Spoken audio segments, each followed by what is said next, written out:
ભાઈનો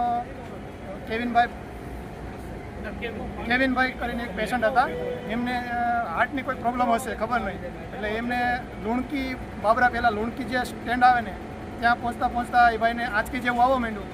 એટલે મેં અને અમારા પેસેન્જરમાંથી બે બહેનો જે સ્ટાફ નર્સ તરીકે કામ કરતા હતા એ લોકોએ એમને CPR આપી અને બાબરા સુધી પહોંચ્યા. બાબરા આવતા એ નોર્મલ થઈ ગયા, જેમનો જીવ બચી ગયો છે.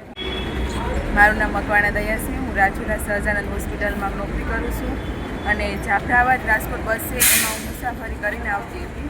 તો અચાનક એક ભાઈ હતા જે જામનગર જવાના હતા, એ બેહોશ થઈ ગયા એટલે આપણે એને 108માં ફોન કર્યો પણ એ તાત્કાલિક ન પહોંચીએ કે અને હોસ્પિટલ પણ આપણે તાત્કાલિક ન પહોંચીએ કે તે માટે પહેલાં મારી ફરજમાં એ આવે માનવતાની ધ્યાનથી કે વ્યક્તિનો પહેલાં જીવ બચાવો એમ, એટલે અમે એને CPR આપી અને એનો જીવ બચાવ્યો છે.